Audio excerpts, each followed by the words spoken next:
This program is designed to provide general information with regards to the subject matters covered. This information is given with the understanding that neither the hosts, guests, sponsors, or station are engaged in rendering any specific and personal, medical, financial, legal, counseling, professional service, or any advice. You should seek the services of competent professionals before applying or trying any suggested ideas.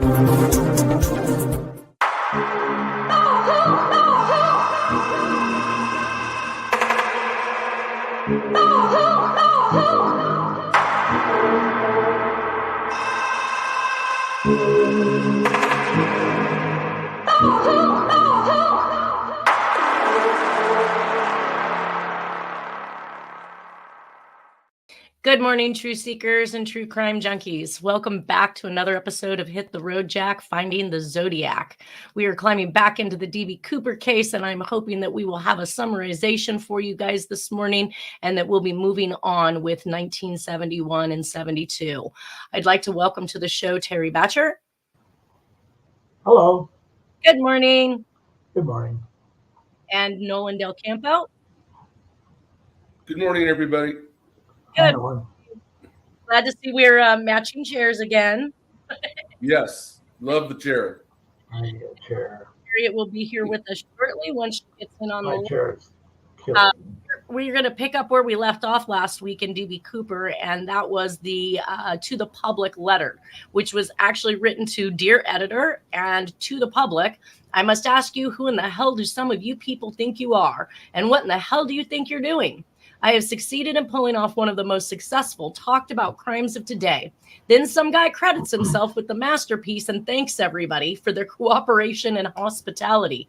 Well, damn it, this is making me look very stupid. These prank letters must stop. No one was endangered. The caper was only committed to show the unbelieving world that a perfect crime was possible. I have notified the FBI asking that they grant me amnesty. The money will be returned. No harm done. Sincerely, SWL, alias David Bartholomew Copperhead. That's interesting. I did kind of almost want it. Yes, she says, am I scheduled? Yes. I can't access my emails due to the new phone. Call in. All right, that should be handled. So at any rate, I thought that it was interesting that he's given himself an alias as David Bartholomew Copperhead. So if he was literally the suspect and he wasn't trying to con us with this letter, he would have put Dan Cooper. He's already stated in previous letters that D.B. Cooper does not exist, but there's no mention of Dan Cooper, which is what he signed the ticket with. Right. The BBC is the same as D.B. Cooper, too. It is. Yes, right. And that's what Terry had mentioned. We're still looking at a DBC, which now makes me want to look up an acronym for DBC because as Terry has noticed that we're going to talk about SWL here in a second. But one of the things that we were talking about over this last week was the Dr. Seuss relation, another book relation. So there's always media, books, movies, something involved with these crimes. And Terry, you had recognized that this book was related to the Ramsey murder. And, well, a book found at the Ramsey murder, which is allegedly one book or another, makes no difference because, as you know, most of the work of Dr. Seuss, and I can't pronounce his name, Ted something or other, last name, the actual author. Theodore Giesel, I think. Pardon me? Theodore Giesel, I believe. You got it. That's it. Right. And the only thing I could think of is damn few people are named Bartholomew anymore. And I thought, Bartholomew Cubbins just came to mind, from somewhere from my childhood. But I didn't know what. I didn't even know Dr. Seuss at this point in time. So I typed in Bartholomew Cubbins, and it came up with a book. Where is it here? I've got it. Oh, you wrote it. You brought that. 500 Hats. Yep. Okay. And the 500 Hats of Bartholomew Cubbins popped up, and I thought, so it's not David Bartholomew Cubbins, it's just Bartholomew Cubbins. No, it's just, but David's valid though too, and I'll explain why. And I'm going to be careful not to get in trouble with Jewish people, but David is a very common Jewish name. We'll come back to it. I don't even need to go in that direction right now, but Right, because I'm trying to make it through this stuff as fast as you possible. want to wrap it up. But Bartholomew Cubbins, anyway, he kept growing a hat. The king wanted to cut his head off, and he kept growing another hat, and his hats got fancier and fancier. And and that was a Dr. Seuss book? That was a Dr. Seuss book, but everything Dr. Seuss did was pretty cryptic and pretty strange. You know what I mean? If you ever tried to read it, and some of it's great. It's great stuff. It's funny. But anyway, in a suitcase in the Ramsey house, which is let's see, I don't want to get ahead of it. Let me look, just reread here what I put here. Okay, you got SW. Explain that. In that house, there was a suitcase found against one wall that they speculated was an escape route for the killer of the little Ramsey girl. And in the suitcase was a duvet and a sham. I think that's how you pronounce it. Duvet, a sham, and a Dr. Seuss book. And they were saying that Detective Lou Smith said they thought that maybe because of particles and stuff that he was going to try to haul her out and her body out in the suitcase. Well, the ransom note is a murder note. It's not a ransom note. It's clearly a murder note, and there's no way just he like did lipstick. That. Yeah, just like lipstick. Isn't he intended to murder her, and it's repetitively on the document. So anyway, they would never say. No one seemed to know what particular Dr. Seuss book it was. I looked at a couple of them. I thought, "Whoa, these are pretty spooky," and they pertain to the baseball. I can't remember the titles right now. I set it aside, but I didn't, make this connection back to David Bartholomew Copperhead. And Copperhead, people can go look that up for themselves. That has to do with, that's a Civil War item, and it has to do with a couple different things you can look into. I haven't done a deep dive research on that, but that shows us a link in that direction. And if we ever get to the Ramsey case, you're going to find that the word Jew is going to have to come up. And unfortunately, I don't like to repeat that, but it's going to come up. And because it's part of the way it's encrypted. Right. All right. So I got to keep us moving forward because we'll go to SWL. These are the possible. He's not far. Yeah, this is. Oh, hi, Harriette. You have me smiling. My God, Terry B, because you are. Oh my God! When you're dealing with Ramsey, everything, you're also dealing with DB Cooper and that time era, and the JFK. Right. It's so spot on in the bullseye. You're really there. It sounds like it if you come in and you're seeing it from an vantage point, like people who are just now tuning in. But if you dig deeper, you're going to find the center of the bullseye. Yes, the Ramseys have something to do with that. I mean, he's spot on, really. Nice. Well, we're gonna carry on now with the acronym that Terry had done some research on, which was the SWL, and we already talked about how the cryptic sign off on the John Benet Ramsey letter was SBTC. So this use of acronyms and period dots and things we've discussed heavily. So what did you find in regards to the SWL, Terry? Well, that was an easy thing to research. I just went and looked up acronyms for SWL. And the top ones on the list, there were several of them.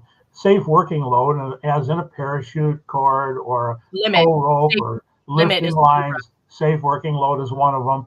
Safe water level, as in the level of a ship, water level of a ship. The next one is students will learn, which I thought was kind of ironic.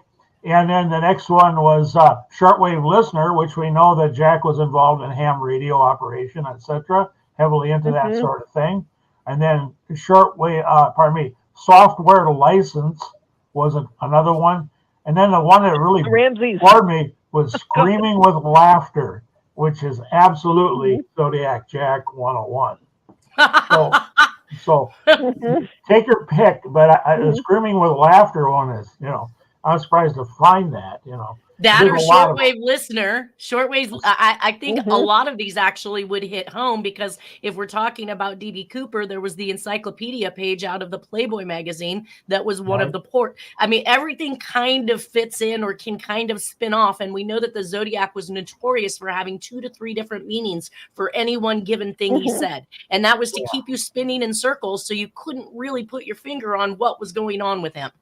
But now as we go and operate in a circle and we go forward and backwards to look at these crimes, we're seeing that they are absolutely. Oh, and here's the bonus thing. on the when you go to look up the subject of Dr. Seuss himself, go back to that page you just had. The one you just the basic subject of work of Dr. Seuss is potentially very large and has details we can add as things as we later realize and review more about the author and his father, or his rather wild workmanship. Right. Good. So on the next page you went to for just a moment there, which great, that one. I just made a simple thing here that I threw together and cut and paste from a Wikipedia that Geisel, that's his name, Dr. Seuss. What does it say? His place he worked or whatever had a magazine he was involved with was called the Dartmouth Jack-o'-lantern. So you got Jack-o'-lanterns, you got Zodiac Jack and Jack-o'-lanterns on the Ramsey murder note as well. And then you got Grimm. You've got there's the word Grimm, not spelled like the Grimm sisters that were murdered in 1957 by. That's Grimes. I did see that, and I meant to have pronounced different, but no. Well, it's the whole spelling is different. It's Grimes. Right? No, I know that. I'm just saying you got that, but that's a minor. But the fact that he's got a Dartmouth Jack-o'-lantern humor magazine linked with this as well is a little too much of a coincidence when it comes to the Siamese jack-o'-lanterns that are on the Ramsey note, and then all of the Jack clues going from Zodiac went back and forward, including the jack-o'-lanterns on the Halloween card. So yes, right, exactly. Exactly. There was also a book, Pumpkinhead Jack. Yeah, see, yes. No wonder I hated Dr. Seuss when I was a kid. Something was wrong with that. Even as a kid, I sensed it.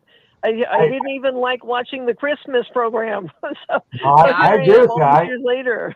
I thought he's all right. Let's keep moving. Let's keep moving, you guys. I'm trying to keep everyone on track so we can get through these 20 slides today. The next slide you had brought up, I think, pretty much indicates the same stuff. Derwin grants Bartholomew a reprieve.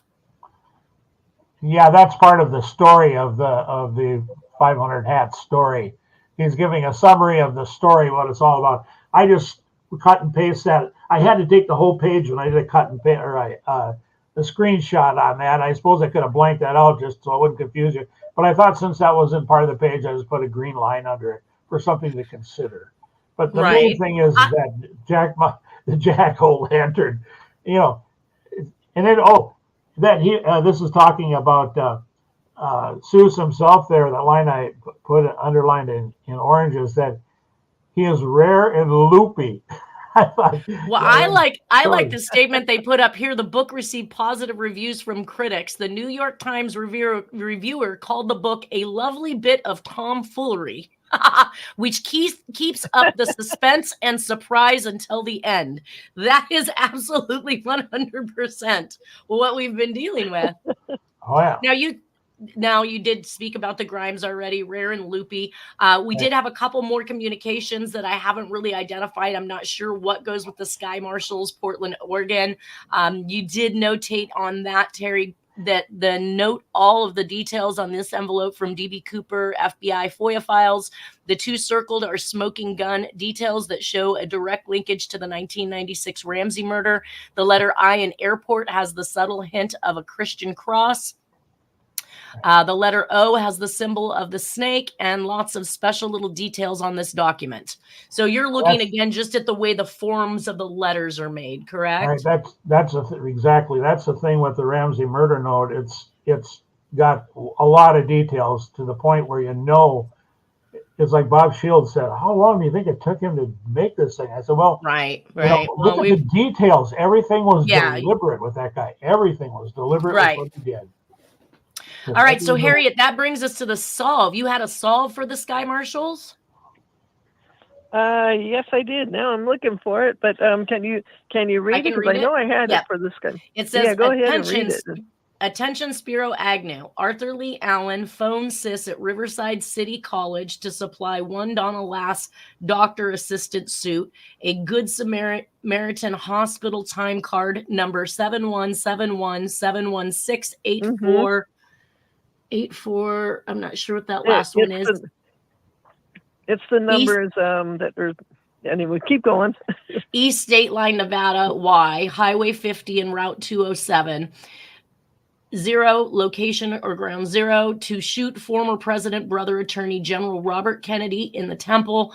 Paul Stein hit a good to go 9mm gun, 98 rounds at the operating room department, 1:26:09 a.m. Yeah, that was just by anagramming everything that I could find there and identifying everything on that communication. And I found it, and it was actually pretty easy. I said, my God, he put the time, everything in there. So, well, and it's interesting that like I said, my research for Spiro Agnew during this time frame is that he is forced into resigning. He takes out a $200,000 loan from Frank Sinatra, which is exactly how much was requested from this hijacking or skyjacking. So to find that you're coming up with his name during a pertinent time in which he's absolutely in the news, being taken down, it is nothing short of amazing, and I think not a coincidence as well. Yeah. No, that's why when I had to double check, and this is where Terry B will come in. I was seeing a bunch of acronyms in that, GTG was being left. I said, oh, it means in military, good to go. And so there is talk about Arthur Lee Allen being a pilot and having flown down to Riverside, which is why they've tried to pin the Sherry Jo Bates murder on him. Do you think that Arthur Lee Allen had anything to do with that? Or is that just a happenstance that murder is occurring at the time where he's making contact? Because this is 2 years earlier. I mean, if he's in Riverside City in 66 in preparation, I mean, obviously we know these events and operations take time to plan. They're not something somebody decided to do overnight. So it could collectively mean that, yes, he was there to do this, and then they tried to pin the Sherry Jo Bates murder on him as well. Yeah, I think he was, like it's saying, indirectly involved. That's supposed to be his in-law or his sister-in-law that was working Arthur Lee Allen's sister-in-law, I think, was working, having to do with Riverside City College, and so there was reasons why they were going after these people. And in this code, after it was done, it to me was saying that he's okay. I finally found it. Anyways, that he's reminding Spiro Agnew what these operations are about, and that that this is what they're doing, certain things that are involving DB Cooper operation. I know that I closely relate. I know that I closely relate mob activity to politicians. I mean, I think that is kind of a general consensus. We know about the Rockefellers and their prominent existence in our society, even though they started from mob money. So do you think that Spiro Agnew either had a direct connection or was part of a family that was involved with the mob? Well, I think his family was involved with the mob, but you got the good mobsters and the bad mobsters. So it doesn't mean that he was a bad guy. He just had it. He knew he had information, and so he's indirectly involved. And of course, he, like you said, he quits. He's forced. He's forced to resign. Yeah, he's forced. He was the governor of Maryland prior to being vice president, and during that time, he was taking bribes. And so that's when it came about. He became vice president. And there are some people that think he was still taking bribes even when he was vice president. So absolutely, you don't stop. Yeah, a leopard doesn't change its spots. You got free money coming in. You're not going to quit all of a sudden. Oh, peace. Let me stop taking money and bribes. Okay. If you ever took one, you always took one. They want something to hold over his head. Go ahead, Harriette. I'm saying, which would be better reason to quit for? To be blamed for taking bribes, or be blamed for murdering Donna Lass and having something to do with? Oh my God! Which is the lesser of the two evils? That So I think they said let's just quit over the bribes, but not over this other stuff where Nixon is condoning or execute orders, murdering. And some people are saying that they're murders. Even Jack later on is saying that he felt that they murdered Donna Lass. I mean, so it's like which of the lesser two evils? So Spiro Agnew was the vice president to Nixon? Yes. Oh, yeah. Gotcha. Gerald Ford. Right. Yeah. All right. Yeah, for like I 6 thought he years. had the coolest name as a kid. Yeah. I was a Spiro? strange kid. Like 5 years. Yeah. So that brings us to the next envelope. I'm not sure what letter this pertains to. Again, these are just bits and pieces that I collected a long time ago. A lot of this stuff has been taken down from the internet. I can occasionally find it here or there. But this one was to the Portland newspaper. Again, he's reaching out to the editor, which happens to be Bill Hilliard. And Harriet has given us lots of dirt and information on Bill Hilliard. This went to the Portland newspaper, head newspaper office, Portland Oregonian. 1320 Southwest Broadway, Portland, Oregon. And then, of course, this last and final letter that I actually have from him was kind of interesting because, again, I'm going to need to go back and put it in its rightful time frame. But DB Cooper continued, as far as I can tell, to reach out to these individuals all the way into March of 1972. So on March 28th of 1972, a letter was sent in that says the Portland Oregonian newspaper, Portland, Oregon. And maybe this is what goes actually to this envelope. So maybe I do have it right. On December 14th, this says March 28th. So these would not be connected. December 14th of 1971 is the envelope. And then the letter is actually typed up stating March 28th of 1972. It says, gentlemen. Now, let's keep in mind one of the other letters that was written giving a description of who they might be looking for was also beginning gentlemen. So we're seeing a consistency here. It says, this letter is to let you know I am not dead. And this is a Zodiac 101 statement. I'm not dead. I'm not in the hospital and I'm not in jail, but really alive and just back from the Bahamas. Your silly troopers up there can stop looking for me. That is just how dumb this government is. I like your articles about me, but you can stop them now. DB Cooper is not real. I had to do something with the experience Uncle taught me. So here I am, a very rich man. Uncle gave too much of it to world idiots and no work for me. So this goes back to you solving in the Zodiac stuff, literally him not getting paid for the jobs or getting the jobs, or swearing him solve, where he said that that he needed much work for Christmas. So he was literally asking for more work, but not getting it and not getting paid for the work he had done. He says, I had to do something with the experience Uncle taught me. So here I am, a very rich man. Uncle gave too much of it to world idiots and no work for me. I had to do it to relieve myself of frustration. I want out of the system and saw a way through good old Unc. Now you know, I am going around the world and they will never find me because it's Uncle's turn to weep and pay one of its own some cash for a change. And please tell the lackey cops DB Cooper is not my real name. Sincerely, a rich man. When I think we had a rich man solve, and I must have had it in the wrong place. I'm trying to see. That's planned for retirement. Oh, I have it. Do you have it right there where you can read it? Yeah, because I see. Tried to start to cover it. You did. I had it in the wrong place. Bill Hilliard. Yes. I found it to be stenographic code, and I'll explain very quickly. I see an A instead of an E in very. Uncle is a misspelled, or I mean not misspelled, but it's capitalized in a weird place.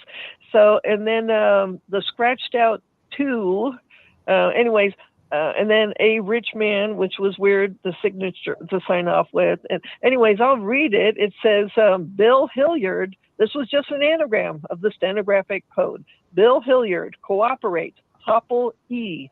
And that's E for emeritus. Anyways, topple E. You kill Nomen, Black Dahlia, camera lens, Monterey Hotel pictures. And then you did say you had in there cooperate to topple E. Hoffa. Yeah, that's the emeritus. He was known as the emeritus, Hoffa. So gotcha. That was his other name. So anyways, it just says, Bill Hilliard, cooperate to topple emeritus, Hoffa. You kill woman named Black Dahlia, cameraman Ray, Dr. George Hodel, L.A. Lots Pictures, Giancana woman, Donna Lass, killed East State Line, Nevada. He's reminding him what the past was, and they're actually blackmailing him to cooperate, to actually do something really good to help bring down Hoffa.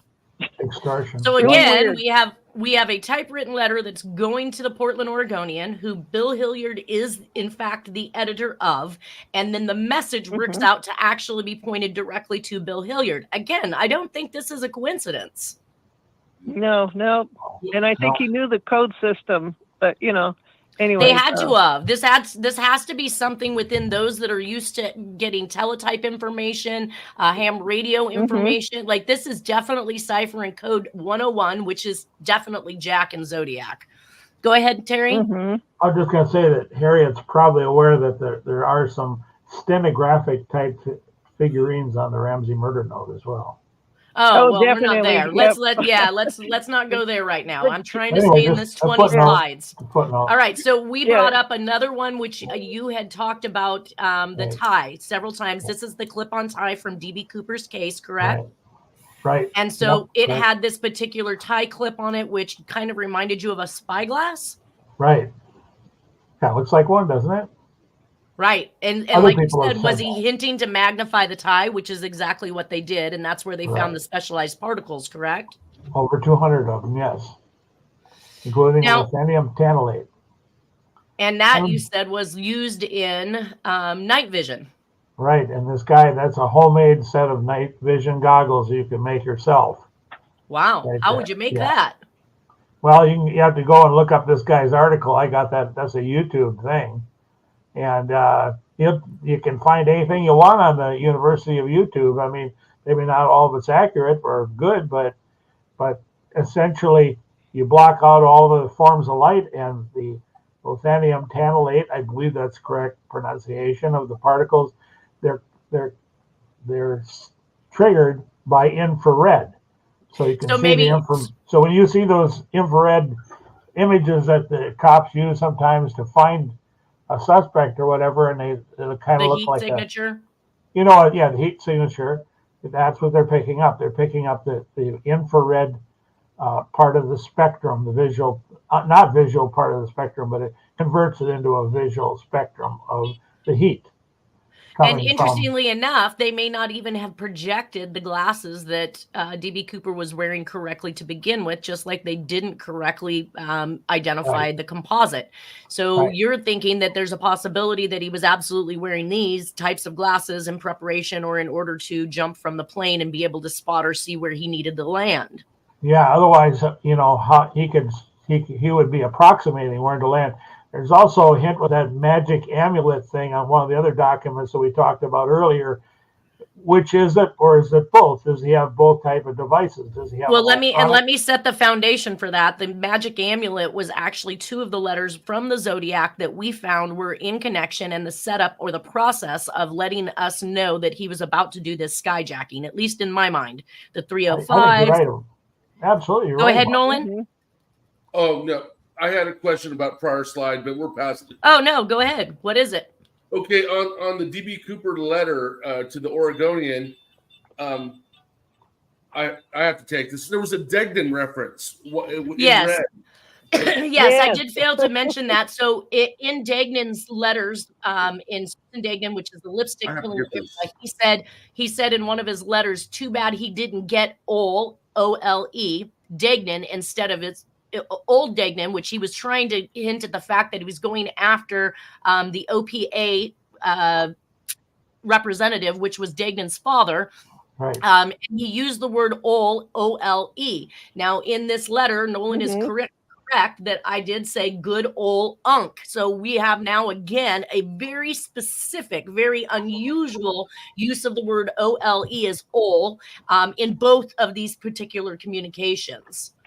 All right. So that brings us to the next one that you had on here. And this is where we did do a little bit of the talking about this, the Siamese jack-o'-lanterns, correct?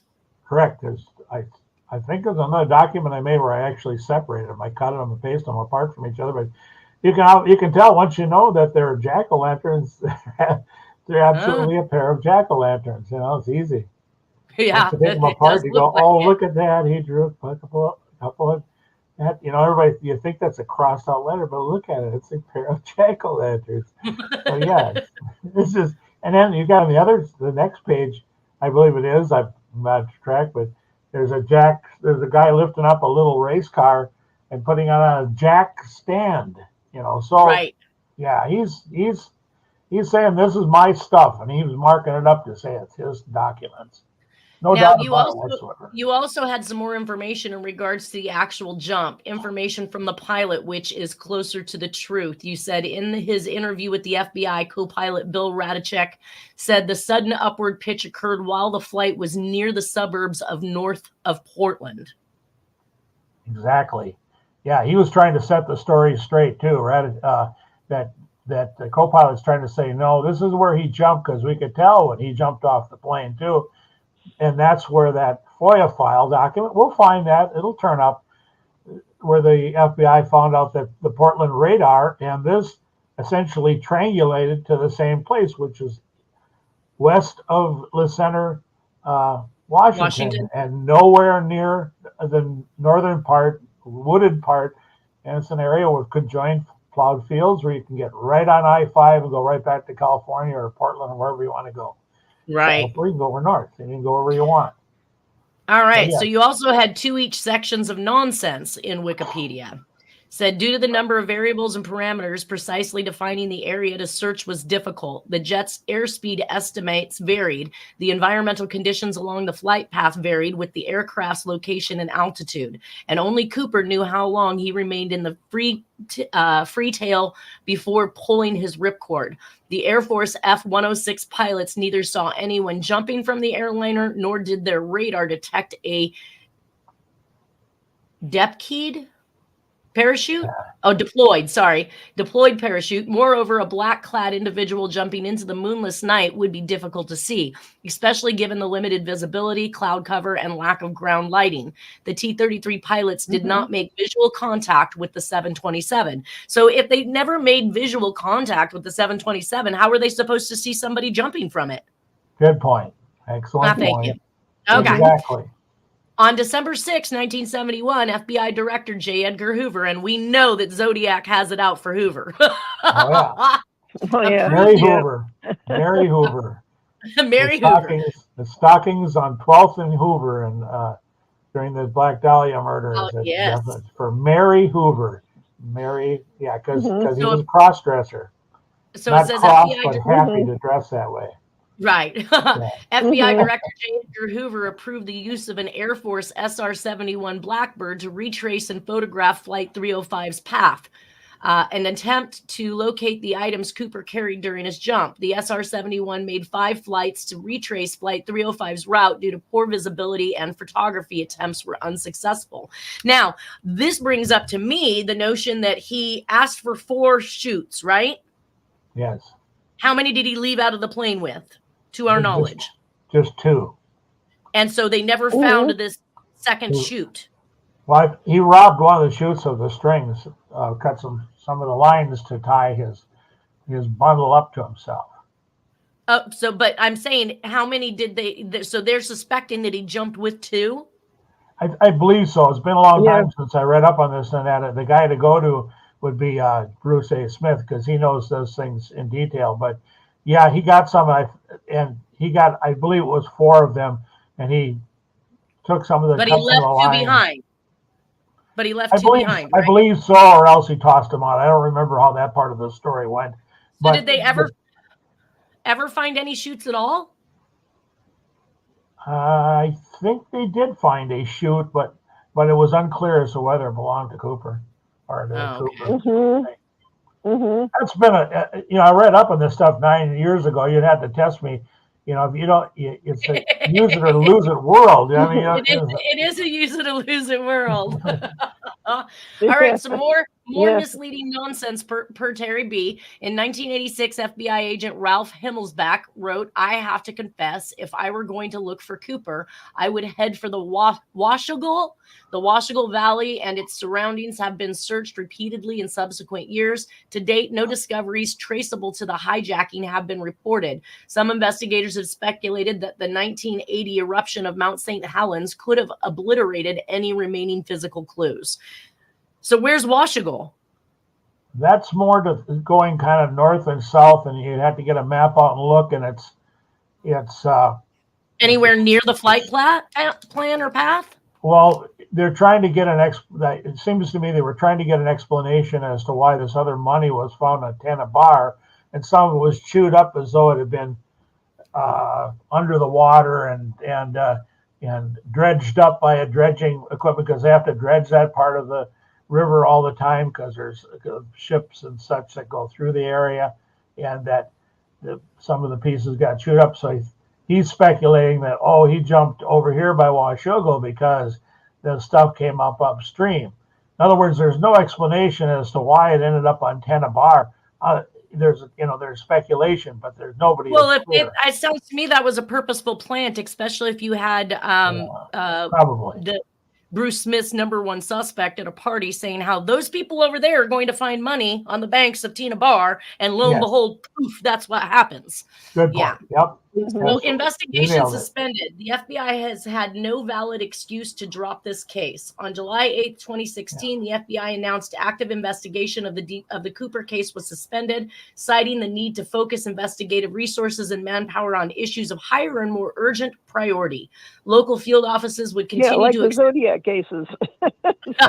Exactly. Just like local field offices would continue to accept any legitimate physical evidence related specifically to the parachutes so they didn't find the parachutes. That right there says they're looking for any evidence in regards to the parachutes. Or to the ransom money, but may emerge in the future. The 66-volume case file compiled over the 45-year course of the investigation would be preserved for historical purposes at FBI headquarters in Washington, D.C., and on the FBI website. All of the evidence is open to the public. Yeah, sure. I'm sorry. Wikipedia, you know better than this. Shame on you. The crime remains the only unsolved case of air piracy in commercial aviation history, as is the Zodiac. I mean, come on. And several of these others, like Black Dog, doesn't that tell you they all revolve around the same entity? I mean, they're all unsolved, and literally for a reason. Unbelievable, but true. Yeah. Well, they don't, the FBI kind of acts like they don't have to report to all of us. They only have to answer to Congress and other people on another strata, I can tell you if he made it out with these parachutes, those parachutes are burnt. Based on the lipstick killer's messages that were occurring at that time, it is burn this for her safety. Everything is burn your evidence, burn, burn, burn, burn, burn. Bill Hiron's letter while he was in jail awaiting, being convicted for the crimes he didn't commit, he was sent a letter and he was told to burn his evidence. So those parachutes are gone. Well, would have been early issues, so they're World War II type. They're early issue stuff. So there's there's a lot of that sort of. There were thousands of parachutes used in World War II. I think the difference is whether they were silk or nylon. But I'm guessing that they would have had these bad boys tagged so that they would know when they came about. And if there is any truth to it being buried or stored somewhere, as Harriette had said, we did have a typewritten letter from the Zodiac who claimed that he had information bombs in closets all over California. So there's a good chance that those are sitting somewhere. And in some cases, I think as many times as a storage shed has been used by these individuals and as many times as they've lost their storage sheds, that there's a good chance that there's an unsuspecting person out there who has purchased one of these sheds and just don't have an idea of what they're sitting on, which is something that happened to Harriette. Yeah. That guy got so scared and he said, I'll sell it to you for next to nothing. Get this shit away from me. Anyways, I was all right. So I'm going to try to stream through this. We've got about 10 minutes left. Let's go to I got one thing to add to what you just said. I think there's coordinates available that may indicate where to look for some of these things that are. Well, we can always do that. Harriette and I are always down for a good road trip. Yeah. All right. So this is a partial report about the clip-on type particles. It ignores the infrared detection particles. So the material with the most significance explained K was the unallowed titanium. In the 1970s, the use of pure titanium was rare and would only be used in aircraft fabrication facilities or at chemical companies combining titanium and aluminum to store extremely corrosive substances.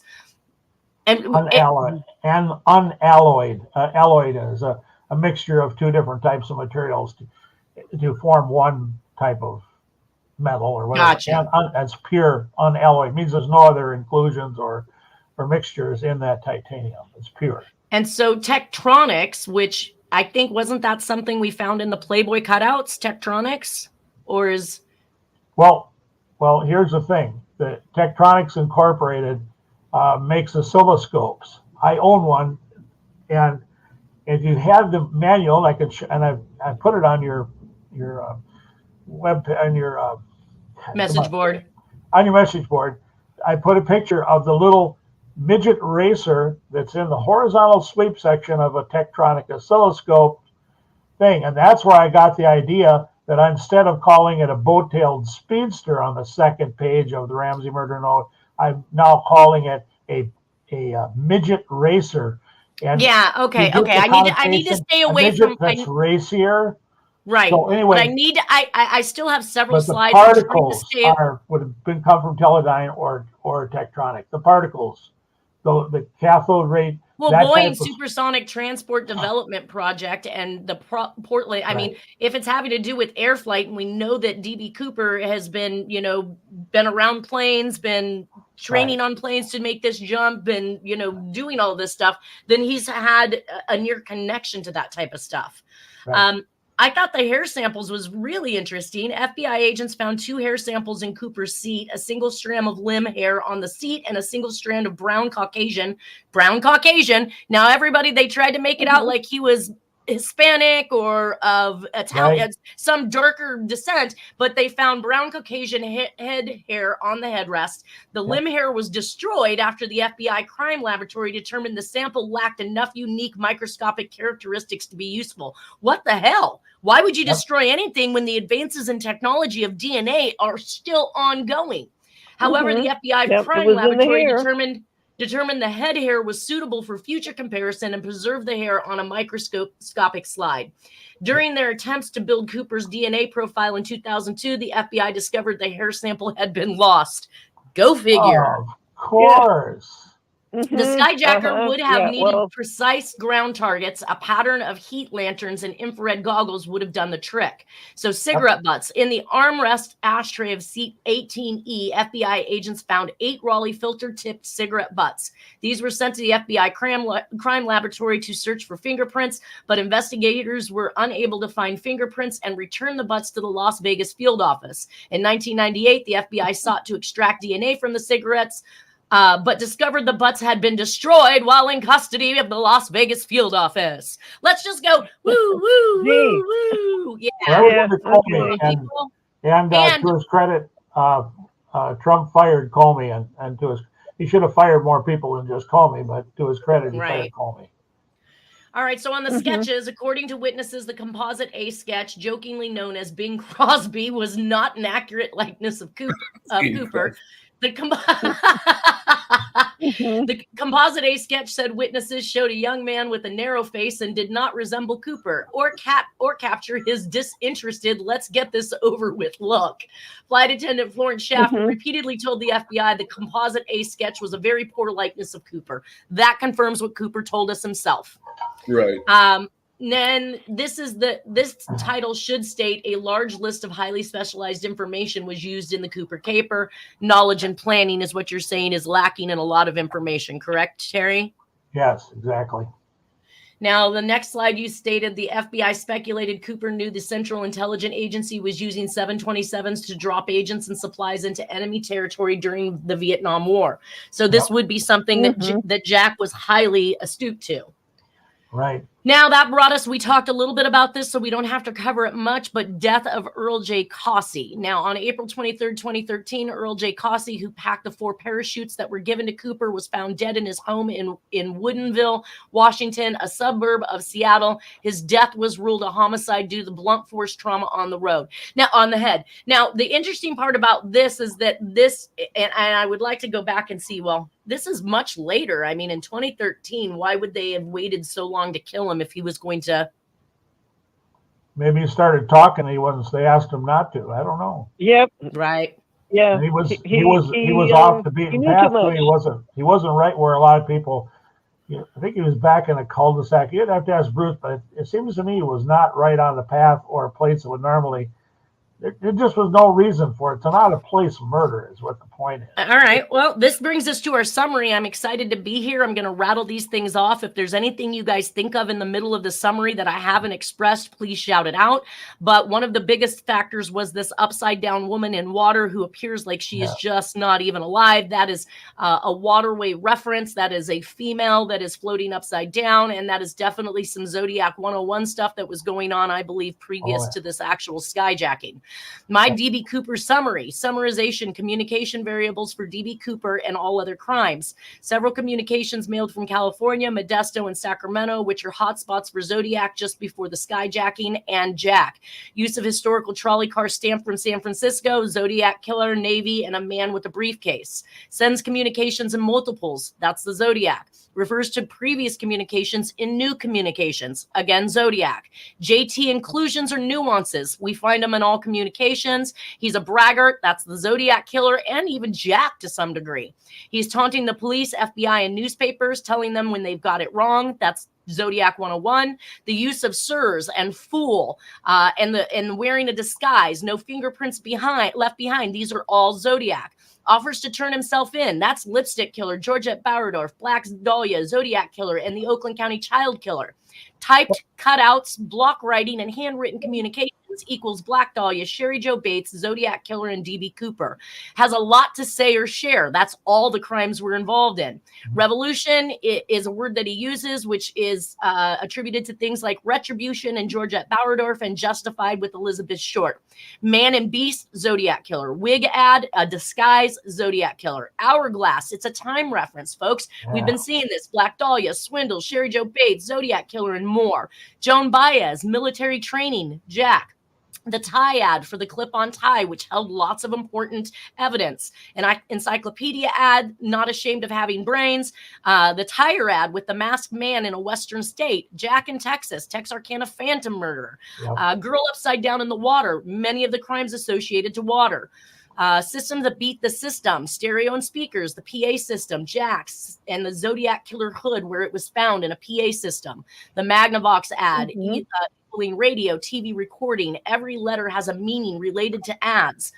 DeWars, DB Cooper drank bourbon on the plane. Medico lighter ad. Page to the left is an article on career killers. Ben Masselink, everything you wanted to know about television. Jack had a television course shortly before this. Lazy pipe tobacco equaling cigarettes, and the Playboy Advisor. Now, bringing up the nuances for Jack Tarrance himself, he shows a significant weight loss in comparison to 1969 and the Lake Berryessa murders in his 1970 pictures. Jack shows that his hair was dyed dark at some point. Jack was taking flying lessons with a friend previous to these events. Jack suffered an injury coincidentally around this time. Jack was a member of ARSMATs for the Air Force, parachuting basically at 26 years of age. Jack was an orienteer and could find his way around anywhere with something as simple as a radio or a compass. Jack could call out lakes and locations from 35,000 feet in the sky while looking out an airplane window, just as Cooper did. Jack was a smoker. Jack had proximity to specialized metals found on the clip-on tie, and Jack's favorite drink was bourbon. So, is there anything you guys quickly want to add to that? I have probably less than a minute right now. I like bourbon.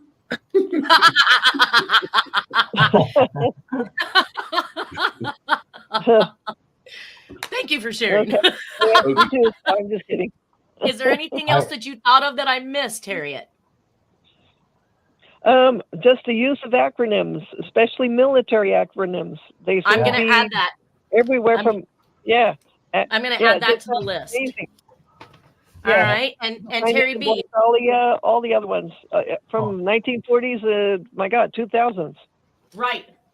How about you, Terry? Anything you'd Well, like you to said you point for 35,000 feet. Yeah, the aerial view of a lot of crime scenes. Oh, exactly. Yes. Exactly. So Yeah. that's going to end it for us now, you guys. We are definitely out of time. I'm glad that we made it through all of these slides. This means that we can move on with Jack's move into South Lake Tahoe, his meeting of Dennis Kaufman's family, and we're going to take it off from there. Everybody have a wonderful weekend. Thank you so much, Terry, Nolan, Harriette, for being here.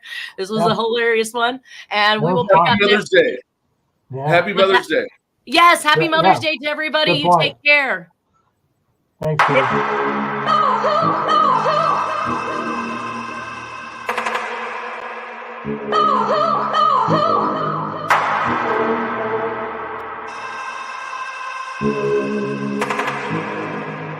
Oh,